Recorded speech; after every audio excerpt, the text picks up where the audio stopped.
Hello guys and welcome to another video of Leo career friends. आज हम लोग discuss करने वाले हैं about the new education policy 2020 और इसके बारे में डिस्कस करेंगे क्या क्या चेंजेस आए हैं। खासकर आप किसी भी शिक्षण संस्थान से जुड़े हुए हैं या फिर आप एक स्टूडेंट हैं या पेरेंट्स हैं, आपको ये जानना बहुत ही ज़्यादा आवश्यक है कि क्या क्या चेंजेस आए हैं गवर्नमेंट के द्वारा। तो नेशनल एजुकेशन पॉलिसी 2020 के बारे में जान लेते हैं। फ्रेंड्स, जैसा कि आप लोग को पता है कि नई एजुकेशन पॉलिसी के तहत कुछ बातें कही गई हैं जो आज हम लोग इसमें डिस्कस करेंगे। सबसे पहली बात जो कही गई है, cabinet approves national education policy 2020 paving way for transformational reforms in school and higher education systems in the country. यानी कि कैबिनेट द्वारा नेशनल एजुकेशन पॉलिसी 2020 को लाया गया है ट्रांसफॉर्मेशनल चेंजेस के लिए, जो कि काफी जरूरी होती है किसी भी डेवलपिंग इकोनॉमी के लिए, खासकर अपने शिक्षण व्यवस्था को चेंज करने के लिए। तो गवर्नमेंट का ये उद्देश्य है कि हायर एजुकेशन और साथ ही साथ स्कूल के एजुकेशन को कंट्री में चेंजेस मिले। इसके बाद जो नेक्स्ट पॉइंट आता है, new policy aims for universalisation of education from pre school to secondary level with 100% GER in school education by 2030। Government का यह मानना है कि 2030 तक नई पॉलिसी के तहत एजुकेशन को यूनिवर्सल किया जाए, सीमित न रखा जाए और प्री स्कूल से सेकेंडरी लेवल तक लगभग 100% GER हो, यानी कि बच्चों की भर्ती जो है वो 100% तक की जा सके अलग अलग तरीकों से। तो ये एक बहुत बड़ा कदम है, क्योंकि हम देखते हैं एडमिशन के वक्त काफी बच्चे एडमिशन नहीं ले पाते हैं और पीछे छूट जाते हैं। तो ये काफी बढ़िया कदम है। थर्ड थिंग जो गवर्नमेंट के द्वारा लाई जा रही है, गवर्नमेंट ये एम कर रही है कि NEP 2020 यानी कि नेशनल एजुकेशन पॉलिसी 2020 2 करोड़ बच्चों को, स्कूली बच्चों को मेन स्ट्रीम के अंदर लाएगी। आजकल आप लोग देख रहे होंगे कि एक करिकुलम जो चल रहा है, खासकर पहले होता था जो 5+8, 8+2, उसके बाद फिर 10+2 होता था। इसको अब नए करिकुलम के अंदर चेंज किया गया है। 12 साल की स्कूलिंग होगी और इसका सिस्टम रखा गया है 5+3+3+4, यानी कि 1 से लेकर 2 तक बच्चा पढ़ेगा, फिर उसका असेसमेंट होगा। 2 से 5 तक पढ़ेगा, यानी सेकंड स्टैंडर्ड से 5th स्टैंडर्ड तक, फिर उसका असेसमेंट होगा। 5th स्टैंडर्ड से जब वो 8 में जाएगा फिर उसका असेसमेंट होगा और 8 के बाद अब डायरेक्टली वो 12th का एग्जाम दे सकता है या फिर वो IA या फिर BCom BTech की डिग्रियां कर सकता है। साथ ही साथ फाउंडेशनल लिटरेसी और न्यूमरेसी को बहुत ज्यादा एम्फेसिस किया गया है, यानी कि बारीकी से स्किलफुल और नॉलेज ही सबसे ज्यादा इंपॉर्टेंस होगा। डिस्क्रिप्टिव पेपर में हो सकता है डिस्क्रिप्टिव और ऑब्जेक्टिव दोनों को एक ही पेपर में इंक्लूड किया जा सके आने वाले टाइम में एग्जाम्स में। और इसके साथ ही एकेडमिक जो स्ट्रीम्स है उसमें एक्स्ट्रा करिकुलर एक्टिविटीज, खासकर अगर कोई स्किलफुल बच्चा है या फिर टैलेंटेड बच्चा है, उसकी कोई दूसरी स्किल है, उसको ज्यादा बढ़ावा मिले, बजाय कि रटमतम जो ज्ञान वो होता है जिसको हम लोग रूट टू लर्न राइटिंग बोलते हैं एग्जाम के अंदर, वो हो। इसके साथ ही आपको एक और बात यहाँ पर समझनी बहुत ज्यादा इंपॉर्टेंट है कि वोकेशनल स्ट्रीम्स को भी स्कूल्स में बढ़ावा मिलेगा, यानी कि वोकेशनल स्ट्रीम्स के अंदर वर्कशॉप्स कंडक्ट की जाती हैं और ऐसे कोर्सेज, खासकर जिनमें इंजीनियरिंग के अंदर आपने देखा होगा कि IIT में लोग ज्यादातर इंजीनियरिंग में घुसते हैं, लेकिन अब आर्ट्स और ह्यूमैनिटीज को भी इंक्लूड किया जाएगा। साथ ही साथ स्कूल्स में वर्कशॉप्स किए जाएंगे, स्किलफुल चीजें लाई जाएंगी, जैसे कि आपका अलजेब्रा से रिलेटेड हो गया या फिर आपका एल्गोरिदम सिखाई जाएगी, साथ ही साथ स्किलफुल जैसे कि आप विदेशों में देखते हैं उस तरीके का। इसके साथ ही ग्रेड 5 तक, यानी कि रीजनल लैंग्वेज को प्रमोट करने के लिए ग्रेड 5 तक, क्लास 5 तक टीचिंग को जो है वो मदर टंग या फिर रीजनल लैंग्वेज में पढ़ाया जाएगा।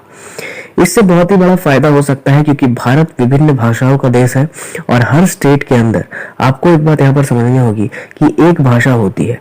अब इस भाषा को प्रमोट करने के लिए बचपन से ही 5 स्टैंडर्ड यानी 5th स्टैंडर्ड तक बच्चों को पढ़ाया जाएगा। तो ये काफी बढ़िया कदम है गवर्नमेंट के द्वारा।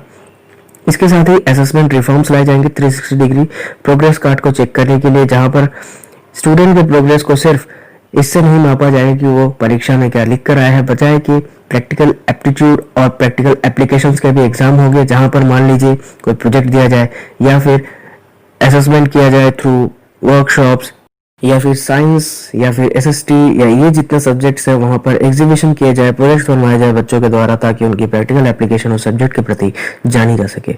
इसके साथ ही गवर्नमेंट का ये भी कहना है कि हायर एजुकेशन के अंदर GER जो है यानी कि जो भर्ती होने की रेट है उसको भी 50% तक बढ़ाने की उम्मीद है 2035 तक, और लगभग 3.5 करोड़ सीट्स को भी ऐड किया जाएगा हायर एजुकेशन के अंदर। तो ये काफ़ी बढ़िया कदम है खासकर आने वाले टाइम के लिए। इसके साथ ही हायर एजुकेशन करिकुलम को फ्लेक्सिबिलिटी ऑफ सब्जेक्ट्स के अनुसार बदला जाएगा। जिस सब्जेक्ट्स में हमें लगेगा कि हम पीछे लैग कर रहे हैं या फिर ये सब्जेक्ट्स जो हैं ये ज़रूरी नहीं है, उनको फ्लेक्सिबल तौर पर चेंज किया जाएगा। इसके साथ ही multiple entry exit to be allowed with appropriate certification, यानी कि ऐसा भी हो सकता है कि पेपर्स को 50-50 भागों में बांटा जाए, कुछ ऑब्जेक्टिव हो कुछ डिस्क्रिप्टिव हो। तो ये स्टूडेंट्स के लिए बून और बेंड दोनों हो सकता है, क्योंकि हो सकता है ऑब्जेक्टिव में तो बच्चा अच्छा स्कोर कर ले, बट डिस्क्रिप्टिव में हो सकता है उसकी नॉलेज कम पड़ जाए, क्योंकि डिस्क्रिप्टिव में लंबे आंसर्स लिखने होते हैं। अनदर थिंग जो निकल कर सामने आ रही है कि एक्रीडिएशन या banks of credit to be set, यानी कि सबसे इंपॉर्टेंट चीज यहाँ पर आपको एक बात समझनी होगी कि जितनी भी हायर यूनिवर्सिटीज हैं, खासकर यूजीसी हो गया या फिर टेक्निकल कॉलेजेस में AICTE जो होता है, यह सर्टिफिकेशन प्रोवाइड करता है। बट अब यह सर्टिफिकेशन डायरेक्ट मिलेगा और कॉलेजेस को खुद की ऑटोनॉमी मिलेगी उनकी ग्रेडिंग के हिसाब से। जितना इंप्रूवमेंट कॉलेज की तरफ से होगा उतनी उनको ऑटोनॉमी मिलेगी अपने ग्रांट्स यूज करने के लिए, प्रोजेक्ट्स यूज करने के लिए। तो यह काफी बढ़िया कदम है। अब इसको धीरे धीरे थोड़े से डिटेल लेवल पर समझ लेते हैं। स्कूल एजुकेशन के अंदर सबसे बड़ी हाईलाइट आ रही है कि यूनिवर्सल एक्सेस की बात कही जा रही है, यानी कि भारत के अंदर हो सकता है कि 100 फॉरेन यूनिवर्सिटीज को लाया जाए इन्वेस्टमेंट के तौर पर, और वर्ल्ड की जितनी बड़ी यूनिवर्सिटीज या स्कूल्स है, बिजनेस स्कूल्स हो गया या टेक्निकल स्कूल हो गया, टेक्नोलॉजी बेस्ड स्कूल्स हो गए, खासकर अपने बॉस्टन, हार्वर्ड ये यूनिवर्सिटीज सुनी होगी, वो अपनी शाखाएं फॉरेन में खोल सकते हैं। गवर्नमेंट का ये कहना है कि उनको टैक्स में किसी तरीके का बेनिफिट नहीं मिलेगा, साथ ही साथ कोई ऐसी स्पेशल ट्रीटमेंट नहीं मिलेगी, बट फिर भी गवर्नमेंट का यह मानना है कि अगर विश्व स्तरीय शिक्षा भारत के अंदर लाई जाए तो इससे फायदा ऑटोमेटिकली यहाँ के बच्चों को होगा, उन्हें ग्लोबल लेवल पर एक कंपटीशन बनाया जा सकता है।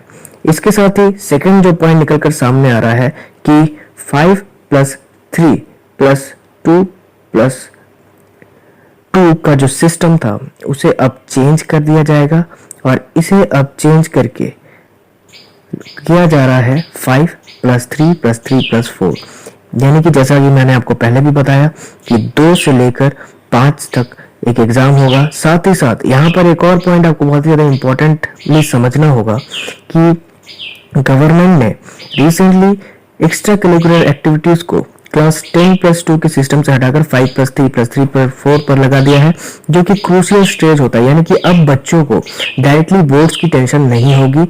बच्चे अब इस करिकुलम के तहत हो सकता है आने वाले टाइम में डायरेक्ट 8 के बाद अपने वोकेशनल जो मेन स्ट्रीम कोर्सेज हैं, खासकर बैचलर्स की जो डिग्रियां होती हैं या फिर आपके एमफिल का जो डिग्री होता है उसको डिसकंटिन्यू कर दिया गया है 5 साल के लिए। और साथ ही साथ आपको एक और चीज यहाँ पर समझना बहुत ही ज्यादा इंपॉर्टेंट है कि NCERT जो है, यानी कि national curricular and pedicular framework of early childhood care and education को डेवलप इस तरीके से किया जाएगा कि ये ज्वाइंटली एक्सरसाइज किया जा सके ministry of HRD, women and child development, health and family welfare and tribal affairs के साथ, जो कि अल्टीमेटली आंगनवाड़ी और जो प्री स्कूल्स होते हैं, खासकर नर्सरी स्कूल्स होते हैं, उनको बढ़ावा मिले। इसके साथ ही फाउंडेशन लिटरेसी को बढ़ाने के लिए MHRD ने एक मिशन ऑन फाउंडेशनल लिटरेसी और न्यूमरेसी की बात कही है, जहां पर नेशनल बुक प्रमोशन पॉलिसी को लाया जाएगा ग्रेड 3 तक 2025 तक। तो गवर्नमेंट इसके तहत ये करना चाहती है कि गवर्नमेंट शुरुआती दौर में ही कुछ बुक्स, कुछ नीतियां लाकर अपने शिक्षण व्यवस्था में इस तरीके से चेंज करना चाहती है कि बच्चा जब शुरुआत से ही एक स्कूल में एडमिशन ले तो उसके अंदर प्रैक्टिकल स्किल्स डेवलप हो सके। इसके साथ ही reforms in school curriculum and pedology, इसके अंतर्गत 21st सेंचुरी की जो स्किल्स है उसको बढ़ावा देने की बात कही जा रही है। प्रैक्टिकल असेसमेंट होगा एसेंशियल लर्निंग के साथ, क्रिटिकल थिंकिंग को कैसे बच्चों में बढ़ावा मिले, फोकस को कैसे बढ़ावा मिले, इसके साथ ही एबेस्कस को बढ़ावा मिलने की उम्मीद है। हो सकता है उनके कैलकुलेशन और साथ ही साथ उनके एप्टीट्यूड को भी टेस्ट किया जा सके, और 6th ग्रेड से लेकर ही इंटर्नशिप या फिर वोकेशनल एजुकेशन को हो सकता है इंट्रोड्यूस किया जाए। तो ये एक बहुत बड़ा कदम है। इसके साथ ही कुछ और चेंजेस जो आए हैं multilingualism and power of language. चूंकि मैंने आपको पहले भी बताया कि ग्रेड 5 तक मदर टंग या फिर लोकल जो लैंग्वेज है उसमें पढ़ाया जाएगा बच्चों को। हमने देखा था कि संस्कृत लैंग्वेज विलुप्त होते जा रही थी, उसको लाने की यहाँ पर बात कही जा रही है। हो सकता है आने वाले टाइम में कॉलेजेस या स्कूल के अंदर हायर एजुकेशन या संस्कृत की जो यूनिवर्सिटीज है उनको तो बढ़ावा मिले, साथ ही साथ स्कूल एजुकेशन के अंदर हिंदी इंग्लिश के अलावा संस्कृत को भी इंक्लूड किया जा सके, जिससे अल्टीमेटली बच्चों को बचपन से ही संस्कृत सिखाया जा सके। इसके साथ ही ग्रेड 6 से लेकर 8 तक कई बार एक बहुत ही ज्यादा प्रॉब्लम होती है कि बच्चों को बोर्ड्स की बातें कही जाती है, तो ये जो चीज है हो सकता है चेंज करी जाए। और इसके साथ ही 8 के बाद हो सकता है एक डायरेक्ट असेसमेंट सेंटर के तहत जो टेस्ट लिया जाएगा वो एक प्रोग्राम सेट किया जा रहा है गवर्नमेंट के द्वारा, कि जैसे पहले क्या होता था कि नीट जेई के अंदर एंट्रेंस एग्जाम देके आप मेडिकल या फिर इंजीनियरिंग कॉलेजेस में जा सकते थे, लेकिन अब ये सारे कोर्सेज के लिए एप्लीकेबल होगा। मतलब अगर मान लीजिए आप बीकॉम ऑनर्स कर रहे हैं, आप बीबीए कर रहे हैं, तो आपको सिंगल टेस्ट देने की आवश्यकता होगी। एंट्रेंस टेस्ट हर कॉलेज वाला नहीं लेगा, हर कॉलेज वाला आपसे टेस्ट नहीं ले सकता, ये आपको इंपॉर्टेंटली समझना होगा।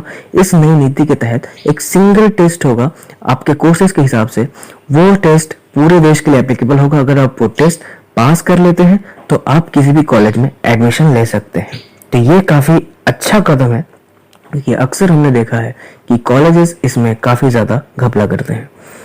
इसके साथ ही असेसमेंट रिफॉर्म को क्रिटिकल थिंकिंग और साथ ही साथ आपके जो बोर्ड्स है, बोर्ड्स एग्जाम को कंटिन्यू किया जाएगा, लेकिन हॉलिस्टिक डेवलपमेंट को यहाँ पर बढ़ावा देने की बात कही जा रही है। यानी कि बोर्ड एग्जाम जो अभी होते थे 10th 12th के वो तो होंगे, लेकिन यहाँ पर बोर्ड्स को इस तरीके से चेंज नहीं किया जा रहा है कि एग्जाम जिस पैटर्न में होगा सिर्फ पैटर्न चेंज किया जाएगा। और साथ ही साथ आने वाले टाइम में गवर्नमेंट कुछ अनाउंसमेंट्स भी कर सकती है। हो सकता है कि वापस से सीसीई पैटर्न लाया जाए, जिसके तहत बच्चों को ग्रेडिंग सिस्टम से हटाकर एनालिटिक तौर पर परसेंटेज के वाइज तोला जाए। इसके साथ ही इक्विटेबल और इंक्लूसिव एजुकेशन की बात कही जा रही है, जहां पर स्पेशल एजुकेशन जोन्स बनाने की बात कही जा रही है। और जो इकोनॉमिकली डिसएडवांटेज ग्रुप्स हैं, जिनके पास पैसे नहीं होते पढ़ने के, या फिर ऐसे स्टेट्स जहां पर एजुकेशन की स्थिति खराब है, उसको बेहतर करने की बात कही जाएगी। और साथ ही साथ रोबस्ट टीचर रिक्रूटमेंट और करियर पाथ किए जाएंगे। यानी कि आपको यहाँ पर एक बात बहुत ही इंपॉर्टेंटली पता होनी चाहिए कि national professional standards for teacher यानी कि NPST को सेटअप किया जाएगा, national council for teacher education by 2022 तक, जहां पर टीचर्स को रिक्रूट किया जाएगा ट्रांसपेरेंट प्रोसेसेस के द्वारा और multi source periodic performance appraisals के द्वारा। यानी कि वो हर जगह पर किस तरीके से परफॉर्म कर रहे हैं, वो बच्चों को संभाल सकते हैं, बच्चों को किस तरीके से इंटरेक्ट करते हैं, कितने विषय में उनकी जानकारी है, या क्या क्या वो कर सकते हैं स्कूल के अंदर। तो ये भी गवर्नमेंट के द्वारा एनालिटिक किया जाएगा। साथ ही साथ स्कूल गवर्नेंस पे भी ध्यान देने की बात कही जा रही है। स्टैंडर्ड सेट किया जाएगा एक्रीडिटेशन पे स्कूल एजुकेशन की, यह बहुत ही इंपॉर्टेंट है, आपको समझना होगा। पहले क्या होता था टेक्निकल कॉलेजेस के अंदर AICTE के द्वारा एग्रीगेशन दिया जाता था, और साथ ही साथ जो दूसरे कोर्सेस है उसको UGC से एफिलिएशन मिलता था। लेकिन अब गवर्नमेंट ये कह रही है कि ये ऐसा नहीं होगा, सारे कॉलेजेस को ऑटोनॉमी मिलेगी उनके ग्रेडिंग के हिसाब से। मान लीजिए कोई कॉलेज बहुत ही अच्छा परफॉर्म कर रहा है, उसकी ग्रेडिंग A या A+ है, तो उसको उतनी ज्यादा छूट मिलेगी। और साथ ही साथ कोई अगर कॉलेज B या B+ की ग्रेडिंग में आता है तो उसको कम छूट मिलेगी। इसके साथ ही GDP जो है, GDP को बढ़ाने की बात कही जा रही है 6% तक। 6% तक हो सकता है GDP को बढ़ाया जाए। 1.5% जो अभी 1.7% लास्ट ईयर हमने खर्च में देखा था 2019 में, इसको बढ़ाने की बात कही जा रही है।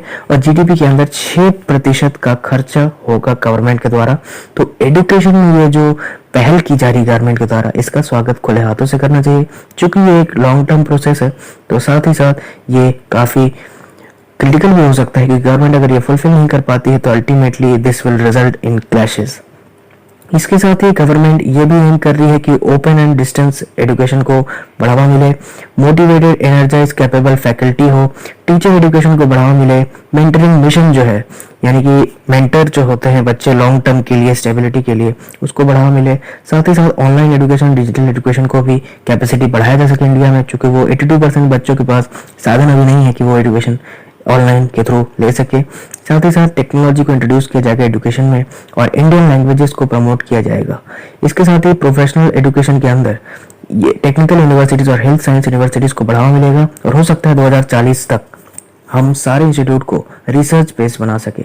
इसके साथ ही एक और इम्पोर्टेंट चीज़ आपको यहाँ पर समझनी बहुत ही ज़्यादा इम्पोर्टेंट है कि ऐसा भी हो सकता है कि कंसल्टेंसी के बाद, अनप्रेसिडेंशियल कंसल्टेंसी के बाद ये डिसीजन लाया जाए और इसके तहत जो इवैल्यूएशन इससे पहले हुए हैं उसको भी आप समझ लेते हैं कि national education policy university education commission के अंदर 1948-49 में आई थी। सेकेंडरी एजुकेशन कमीशन 1952 से लेकर 1953 में आई थी। एजुकेशन कमीशन फिर 64-66 में बनाई गई, जो कि डॉक्टर DS कोठारी के द्वारा बनाई गई थी। इसके साथ ही नेशनल पॉलिसी और एजुकेशन 1968 में आई थी। 42nd constitutional amendment 1976 education in concurrent list के अंदर आई थी। इसके बाद national policy on education NP 1986 में आई थी। NP 1986 मॉडिफाई करके 1992 के प्रोग्राम ऑफ एक्शन में कर दी गई थी और फिर SR सुब्रमण्यम कमेटी रिपोर्ट के द्वारा 27 मई 2016 को इसको चेंज किया गया और फिर डॉक्टर के कस्तूरीरंगन कमेटी रिपोर्ट 31 मई 2019 को भी चेंज किया गया। इसके साथ ही कंसल्टेशन प्रोसेस के अंदर 50% ग्रॉस एनरोलमेंट रेशियो को बढ़ाने की बात कही, जो सीट्स बढ़ाने की आपने बात कही थी। यूजी प्रोग्राम को मल्टीपल एंट्री सिस्टम के तहत किया गया और यूजी प्रोग्राम तो 3 या फिर 4 साल का रखने की बात कही गई है। तो ऐसा डेफिनेट नहीं हो सकता कि 3 साल का कोर्स 4 साल का हो जाए, कई भ्रांतियां फैल रही है मार्केट में। तो ये आपको यहाँ पर समझनी होगी कि ये कोर्सेज जो अभी प्रेजेंटली चल रही है उसको चेंज नहीं किया जाएगा। हो सकता है नए जो कोर्सेज है, नए एनरोलमेंट जो हो वहां पर अवधि बढ़ाया जा सके। इसके साथ ही एमफिल को डिसकंटिन्यू किया जाएगा, ये आपको यहाँ बहुत ही ज्यादा समझनी जरूरी है। ग्रेडिंग सिस्टम जो है वो कॉलेज के रेटिंग पे दिया जाएगा कि वो किस तरीके से परफॉर्म करता है। साथ ही साथ जो एफिलिएशन सिस्टम है उसमें इंडिपेंडेंट बोर्ड ऑफ गवर्नेंस को सेट किया जाएगा, सिंगल रेगुलेटर होगा और इंस्पेक्शन गवर्नमेंट के द्वारा ही किया जाएगा। साथ ही पब्लिक और प्राइवेट सेक्टर को कई जगह पर एजुकेशन में लाया जाएगा ताकि अच्छे से शिक्षण संस्थानों का विकास हो। साथ ही साथ लिटरेचर, साइंटिफिक वोकैबुलरी और क्रिटिकल थिंकिंग को बढ़ावा देने की बात कही गई है। तो ये कुछ शर्त है और टेक्नोलॉजी को भी बढ़ावा देने की बात कही जा रही है, खासकर हर जगह पर जहाँ पर इससे अल्टीमेटली हमारा जो प्रोडक्ट है, यानी कि एक बच्चा अगर हमारे इंडियन स्कूल से निकलेगा तो ऑटोमेटिकली ये 21st सेंचुरी के स्किल्स लेकर बाहर निकलेगा। अब इससे गवर्नमेंट एक और चीज जो निकल कर सामने आ रही है, ये भी मैं आपको बता दूं कि क्या क्या इससे परिणाम हो सकते हैं। सबसे पहला जो इससे आउटकम निकल कर सामने आ सकता है, that is universalisation from ECCE to secondary education by 2030, यानी कि यूनिवर्सल एजुकेशन को बढ़ावा मिले।